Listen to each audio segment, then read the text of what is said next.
Nah, sedangkan rumus pahala, awas hati-hati. Rumus pahala itu kalau kemudian nilainya semakin besar, maka dia akan berkorelasi dengan ujian. Sifatnya ujian berupa kenikmatan.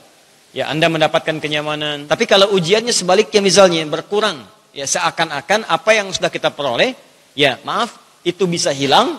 Ujiannya sesuatu yang kita rasakan sulit, ya. Ini rumus dari sahabat Ali bin Abi Thalib radhiyallahu taala anhu. Jika yang diterima itu cenderung menambah nikmat kepada kita, sifatnya ujian berupa kenikmatan. Ya, Anda mendapatkan kenyamanan, tiba-tiba taklim gak ada snack, dapat snack misalnya kan. Tiba-tiba misalnya, contoh saja. Ya, contoh. Misal tiba-tiba naik kedudukan, tiba-tiba dapat sesuatu, ya tambahan pakaian baru. Maka kata Ali bin Abi Thalib itu ujian untuk nilai syukur. Jadi Allah menitipkan itu untuk menguji apakah kita bersyukur atau tidak dengan itu semua. Tapi kalau ujiannya sebaliknya misalnya berkurang, ya seakan-akan apa yang sudah kita peroleh, ya maaf, itu bisa hilang. Ujiannya sesuatu yang kita rasakan sulit, ya bentuknya bisa sakit, bisa kehilangan sesuatu, ya atau sudah jauh-jauh datang dari sejak awal, datang-datang nggak dapat tempat, gitu kan? Bisa dan seterusnya. Maka itu kata Ali bin Abi Thalib, posisikan dengan posisi yang sama dengan yang tadi. Cuma bedanya yang kedua ini Allah menitipkan pada kita untuk mengetahui tingkat kesabaran kita. Jadi kalau antara syukur dengan sabar ini seimbang cara menyikapinya, maka hidup kita akan sempurna insya Allah. Dalam arti seimbang, bahagia kita. Jadi kalau sedang ada nikmat dirasakan bagus, tidak berlebihan, tidak ada sombong, ya, tidak ada misalnya angkuh, tidak ada ria, ya karena semua itu cuma ujian saja, kita syukuri atau tidak. Atau yang kedua, kalaupun diuji dengan yang sifatnya kesulitan, maka itu adalah bagian yang Allah ingin lihat nilai kesabarannya pada diri kita. Kalau kita memandang ini seperti ini, maka hidupnya akan tenang, kata sahabat Ali. Begitu sulit, berarti yang diminta sabar. Begitu senang, yang diminta apa? Syukur. Kalau dua ini dipraktikkan seimbang, maka hidup kita akan insya Allah nyaman dijalaninya. Jelas ya? Baik. Nah, kita masuk kepada bagian apa yang ingin saya sampaikan. Insya Allah, teman-teman sekalian, jika benar kita amalkan, maka pahala yang tadinya standarnya 10, itu bisa naik jadi 700. Jadi kalau Anda beramal, amalan-amalan dasar, itu pahalanya 10 setiap amalannya. Ya, ditemukan di Quran surah yang ke-6 ayat 160. Allah sampaikan, man jaa'a bil hasanati falahu asyru amthaliha. Siapa yang mengerjakan satu perbuatan yang punya nilai kebaikan pahala. Ya, perbuatan yang punya nilai baik pahala disebut dengan hasanah namanya. Amalnya amal soleh, ya nilainya disebut dengan hasanah. Setiap mengerjakan hasanah, maka dapat poin 10, poin pahalanya. Ya, falahu asyru amthaliha. Contoh, antum sholat nih. Itu sholat itu disebut hasanah. Ya, sholat disebut dengan hasanah. Dalilnya Quran surah ke-11 ayat 114. Ya, aqimis sholata tarafain nahar wa zulafan minal lail. Tunaikan sholat dengan sempurna dari mulai kemudian di dua waktu siang sampai dengan ke malam. Ya, dari mulai ke subuh sampai dengan ke asar, subuh, zuhur, asar, sampai ke malam, zulafan minal lail, ke maghrib, ke isya. Begitu selesai mengerjakan semua ini, kata Allah, innal hasanati. Semua amalan-amalan tadi punya nilai hasanah. Di subuh hasanah, zuhur hasanah, asar hasanah, sampai ke isya. Jelas ya? Kalau antum kerjakan sholat, itu nilainya 10. Setiap dikerjakan. Begitu dikerjakan jamaah, naik jadi 27.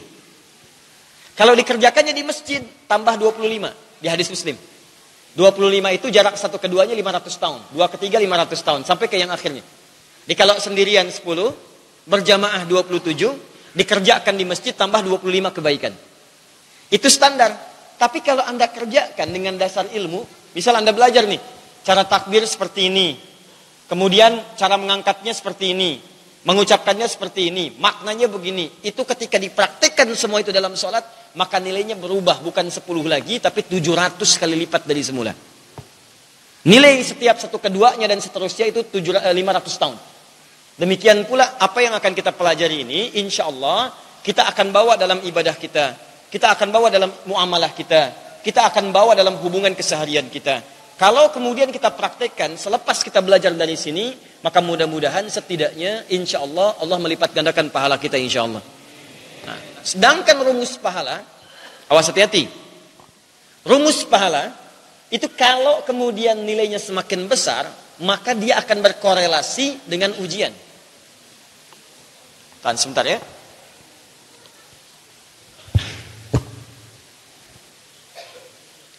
Rumus pahala itu, ini rumusnya ya, itu dia berkorelasi nanti dengan ujian.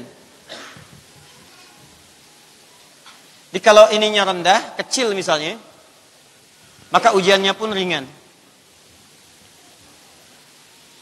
Kalau ininya misalnya semakin naik, menengah, pahalanya agak banyak, maka ininya pun naik berubah, levelnya menengah. Kalau ininya sudah melimpah, berlimpah, maka mulai muncul tingkat yang paling tinggi. Rumusnya seperti ini. Ya, ini Anda temukan nanti rumusnya dalam Al-Quran, surah kedua Al-Baqarah, ayat 214. Posisi paling kanan sebelah bawah di mushaf. Ya. Rumus ini Anda temukan di Quran, surah kedua Al-Baqarah, ayat 214. Am hasibtum an tadkhulul jannata? Apa Anda duga begitu mudah masuk ke dalam surga? Ya, surga kan tingkat yang paling tinggi ya. Baik, artinya dapat pahala masuk surga. Walamma ya'tikum mathalul ladzina khalau min qablikum. Sementara Anda belum diuji. Nih, dapat ujian. Jadi kalau Anda ingin masuk surga, lihat sini, surga, ini ingin kita masuki. Bekal untuk ke surga adalah pahala.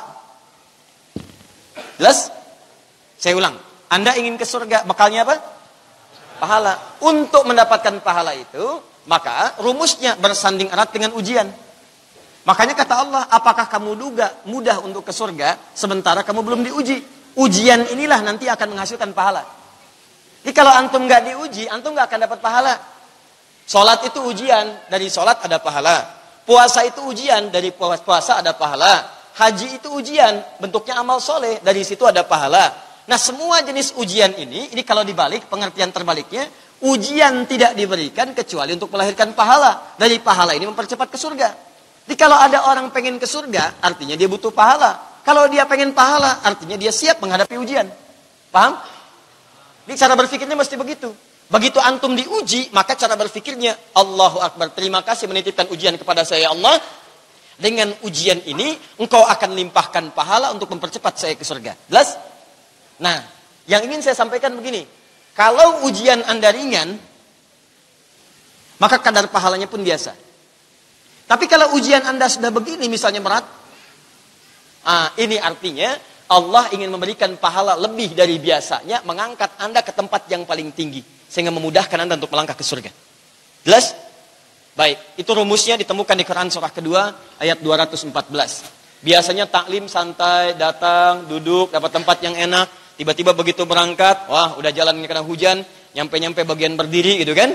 Baik, bagian sholatnya, bagian kebagian yang kena hujan, tiba-tiba pengen masuk ke kebagian, ini menandakan boleh jadi Allah ingin memberikan yang lebih baik daripada pertemuan berikutnya. Paham ya? Baik, pertemuan berikutnya lebih lagi nanti.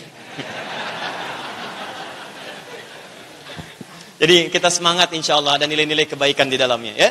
Baik, nanti cara mengatasinya saya tidak akan berpanjang lebar. Tapi kalau Anda sedang diuji dengan turunan ini, maka caranya nanti ditemukan di Quran surah ketiga Ali Imran ayat 142. Itu cara mengatasinya. Ya, Quran surah ketiga ayat 142.